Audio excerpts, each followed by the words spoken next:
नमस्कार दोस्तों, कैसे हैं आप सभी। मैं राज, आपका मैथ्स मेंटर, स्वागत करता हूं हमारे YouTube channel the magnet academy पर। दोस्तों, जैसा कि आपको पता है कि अभी कोरोना के चलते बोर्ड की परीक्षाओं को स्थगित कर दिया गया था। इसके बाद डेट्स पर डेट्स आती रही और अंतिम फैसला ये निकला कि जो भी 12 सीबीएसई के जो भी स्टूडेंट्स हैं उन सभी को प्रमोट कर दिया जाएगा। तो प्रमोट करने के बाद जो हमारी मार्कशीट बनेगी, जो 12 सीबीएसई के बच्चों की जो मार्कशीट बनेगी वो किस आधार पर बनेगी, तो गवर्नमेंट ने इसका आधार भी तय कर दिया है। यानी कि ये जो गवर्नमेंट का जो फैसला आया है, ये फैसला लाखों स्टूडेंट्स का भविष्य तय करने वाला है।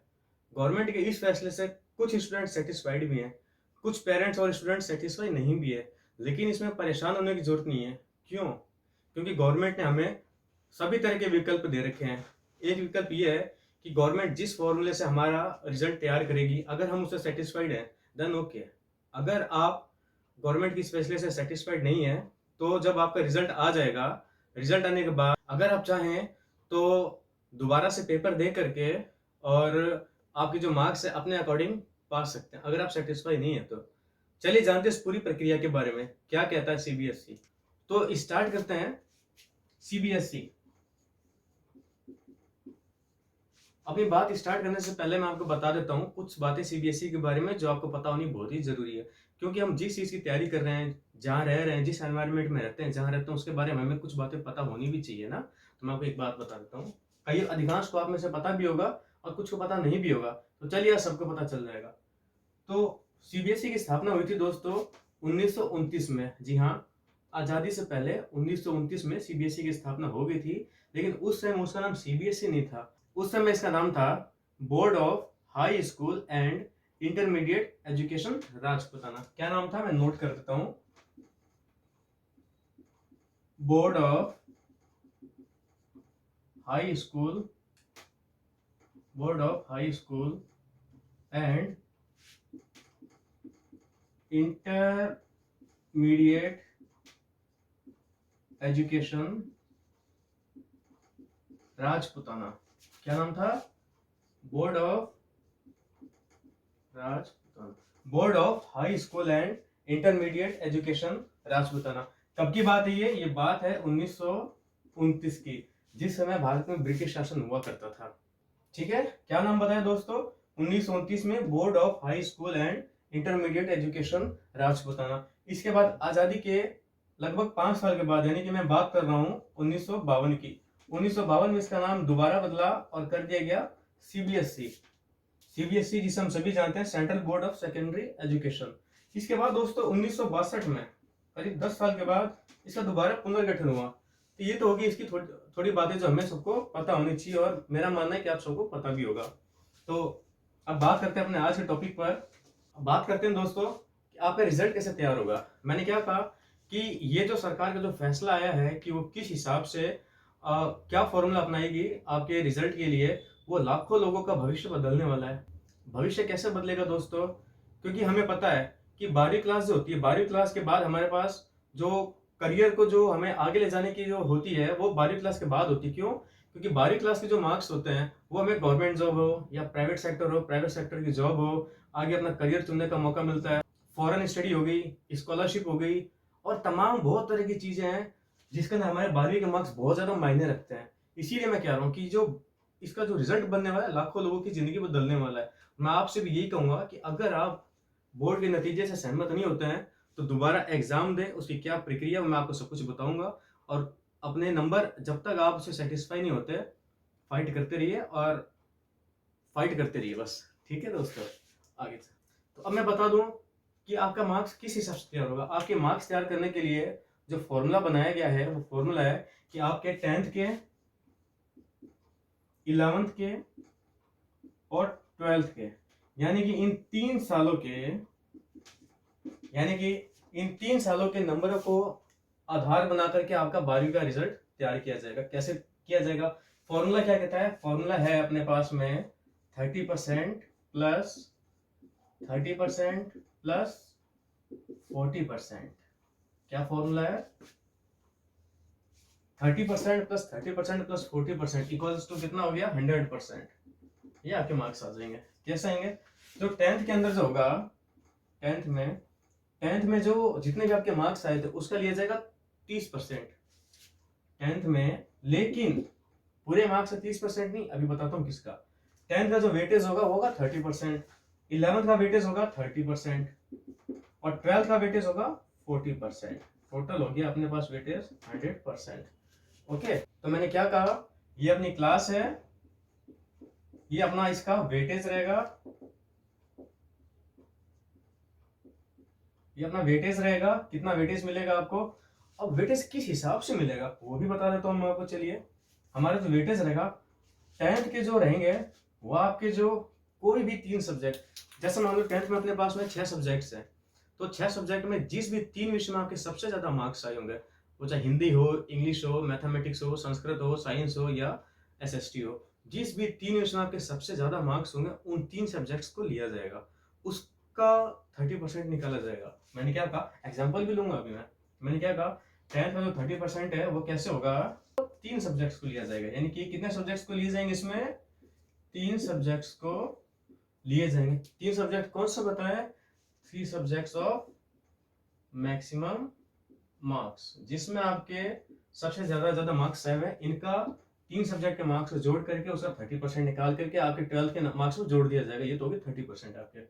फिर 11th के इसके भी 30% कौन सा है, इसमें थ्योरी पेपर में जो आए ना आपके थ्योरी सब्जेक्ट्स के जो भी हैं, इसके सभी सब्जेक्ट्स के है ना, कौन सा सब्जेक्ट्स, ऑल सब्जेक्ट्स,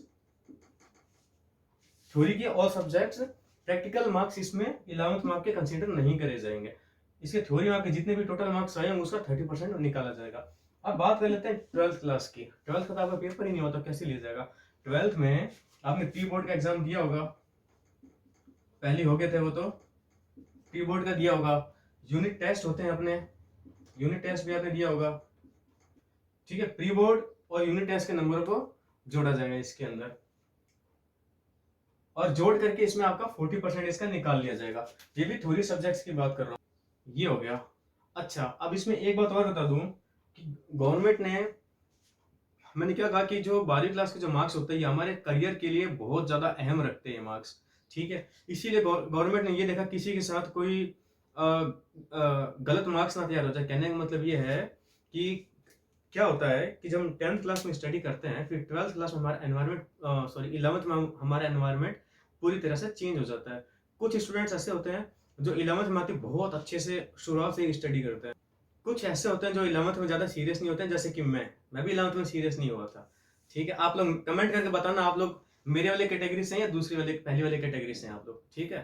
तो वो 11th में तो ज्यादा सीरियस होते नहीं, 12th में भी आधे टाइम तक सीरियस नहीं होते, लेकिन लास्ट में इतनी मेहनत करते हैं कि वो सारी जो पीछे की कसर रहेगी ना, सारी कसर को पूरी कर देते हैं। तो अब अगर रिजल्ट इनके अकॉर्डिंग बनाएंगे तो सीधी सी बात है, रिजल्ट वो नहीं बनेगा जो आप चाहेंगे। इसीलिए गवर्नमेंट ने यहाँ तक अपने को कह रखा है, सभी स्कूलों को फ्री कर दिया है कि स्कूल स्वतंत्र हैं, सीबीएसई के सभी स्कूल स्वतंत्र हैं कि बच्चों की जो 12th के मार्क्स है, 10th 11th तो हो गया जो होना था, जो सभी स्कूल को स्वतंत्र कर रखा है कि अगर वो चाहे तो इन सभी चीजों को जोड़ करके आपके 40% काउंट करे, या कोई भी एक टेस्ट, प्री बोर्ड हो गया या यूनिट टेस्ट हो गया, मिड टर्म हो गया, कुछ भी हो गया, किसी भी एक चीज को लेकर के आपके मार्क्स तैयार करिए। स्कूलों के ऊपर गवर्नमेंट ने स्कूलों को एकदम फ्री कर रखे हैं, दिशा निर्देश दे रखा है कि स्कूल स्वतंत्र है विचार करने के लिए कि वो बच्चों के दोनों pre board, unit test, mid term जो भी चीजें सबको कंबाइंड करके उसके परसेंट निकाल के आपको मार्क्स देगी, या फिर किसी भी एक चीज को आधार बना लेगी, चाहे यूनिट टेस्ट को बना ले, मिड टर्म को बना ले, प्री बोर्ड को बना ले, किसी भी एक चीज को आधार बना के दे सकती, ताकि बच्चों के साथ किसी भी तरह की नाइंसाफी ना हो सके, ठीक है। तो मैं आपसे ये कहूंगा, पर्सनली राय ये दूंगा कि अगर आपका कोई टेस्ट मिस हो रखा है स्कूल के अंदर, तो रिजल्ट डिक्लेयर होने से पहले आप अपने स्कूल में बात करके अपने यूनिट टेस्ट जो भी बच्चे हैं आपके, वो दोबारा दे दें स्कूल में बात करके, ताकि आपके नंबर अच्छे से अच्छे आ सके, ठीक है। और जो घोषणा हो रखी गवर्नमेंट की तरफ से अपना रिजल्ट डिक्लेयर करने की, वो रखी 28 जून। क्या हो रखी है दोस्तों, 28 जून। 28 जून को आपका रिजल्ट आ जाएगा, जैसा कि अभी तक सुनने में आ रहा है, गवर्नमेंट जो कि कह रही है, और आ भी जाएगा दोस्तों, ठीक है। अच्छा, अब रिजल्ट बनेगा तो एक ये भी होता है कि कोई रिजल्ट बनाने में कोई गड़बड़ी ना हो, जैसे कि क्या होता है, किसी बच्चे को ज्यादा नंबर दे रही है, किसी को कम दे दिए हैं। हालांकि ऐसा होता नहीं है, टीचर्स की नजरों में सभी बच्चे समान होते हैं, सबको एक ही नजर से देखते हैं, बस हमारा नज़रिया अलग होता है कि हम सोचते हैं कि वो हमें अलग नज़र से देखता है टीचर, ऐसा होता नहीं है। लेकिन फिर भी इसके लिए गवर्नमेंट ने इसके लिए भी पारदर्शिता बनाए रखने के लिए भी एक रूल बनाया है। रूल क्या कहता है? रूल ये है कि हर स्कूल के अंदर 5 मेंबर्स की, यानी कि 5 सदस्यों की एक कमेटी बनाई जाएगी। कितनी दोस्तों? 5 सदस्यों की एक कमेटी बनाई जाएगी। उसमें क्या होगा, जो 5 सदस्यों की जो कमेटी बनाई जा रही है उसमें भी है ना 3:2 रखा गया है। क्या मतलब? जो 3 मेंबर्स जो होंगे ना, 3 मेंबर्स ये तो होंगे स्कूल के, उसी स्कूल के होंगे। 5 में से 3 तो उसी स्कूल के होंगे और 5 में से 2 जो होंगे ये आएंगे दूसरी स्कूलों के आएंगे, यानी अदर स्कूलों के आएंगे, कहीं और से आएंगे। गवर्नमेंट बताएगी कहाँ से आएंगे। ठीक है, यानी कि स्कूल के जो रिजल्ट जो पैनल जो तैयार करेगी आपका, उसमें 5 सदस्य शामिल होंगे। 5 में से 3 तो होंगे उसी स्कूल के, 2 आएंगे किसी दूसरी जगह से आएंगे वो। ठीक है, लेकिन कुछ लोगों का ये भी मानना है कि इसमें कुछ पेरेंट्स को भी शामिल करना चाहिए। जैसे सभी पेरेंट्स को शामिल नहीं किया जा सकता, कुछ पेरेंट्स को शामिल करना चाहिए ताकि और पारदर्शिता बन सके, ऐसा लोगों को मानना है। तो ये हो भी सकता, नहीं भी हो सकता है। आप बताना आपकी क्या राय है, कमेंट करना, मैं कमेंट चेक करूंगा आपके। ठीक है, तो अब मैं आपको एक बात और बता दूं कि आपके जो भी मार्क्स आते हैं, अगर आप अपने मार्क्स से सेटिस्फाई नहीं तो आपको क्या करना है? आपको कुछ नहीं करना। आप अभी तो 28 जून तक का इंतजार करिए। जब आपका रिजल्ट आ जाए, जिस दिन भी आपका रिजल्ट आ जाए, तो आप अपना रिजल्ट देखिए और मुझे कमेंट करके बताइए आपके कितने % मार्क्स आए हैं। ये भी बताइए आप सेटिस्फाइड हैं या नहीं है, कमेंट में बताना मेरे को, मैं वेट करूंगा आपके कमेंट का। फिर आपको क्या करना है, सेटिस्फाई हो तो ठीक है, मस्ती करो।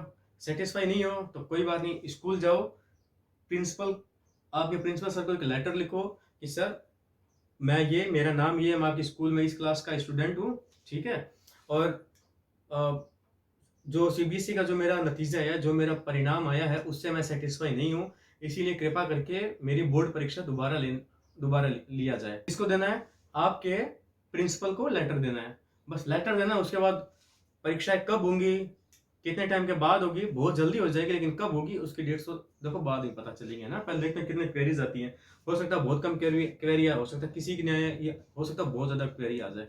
ठीक है, तो एक चीज और बता दूं कि आरबीएसई का जो रिजल्ट तैयार होगा वो इस पैटर्न पर तैयार नहीं होगा। ठीक है, वो सीबीएसई के इस पैटर्न को कॉपी नहीं कर सकते, इसकी नकल नहीं कर सकते। क्यों नहीं कर सकते?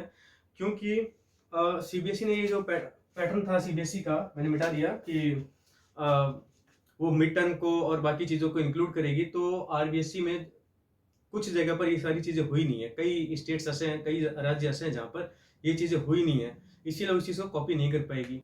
तो आरबीएसई के नतीजों के लिए कोई एक अलग फॉर्मूला बनाया जाएगा। वो फॉर्मूला जब भी आ जाएगा मैं आपको बताऊंगा। मेरे साथ जुड़े रहिए, मेरे साथ आप बने रहिए। ठीक है, तो आप अपने रिजल्ट अगर सहमत नहीं है तो अपनी असहमति जताइए और पेपर दोबारा दीजिए और अच्छे नंबर पाइए।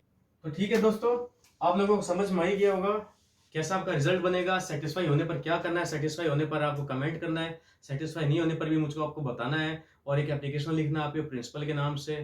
ठीक है, तो अब आप एक काम करिए, कॉपी पेन लीजिए, फॉर्मूले को लिख लीजिए 30% प्लस 30% प्लस 40%, और आपके जो मार्क्स कैलकुलेट करिए और फटाफट मुझे कमेंट करके बताइए आपके कितने % मार्क्स आ रहे हैं। ठीक है, तो ठीक है दोस्तों, बने रहिए। और भी कोई नया नोटिफिकेशन अगर आता है तो मैं आपको उसके बारे में अपडेट करूंगा। ठीक है दोस्तों, तो अब विदा लेता हूँ मैं आपसे इसी के साथ में, और जब आपका रिजल्ट जब भी डिक्लेयर हो जाए तो मुझे कमेंट करके जरूर से बताना।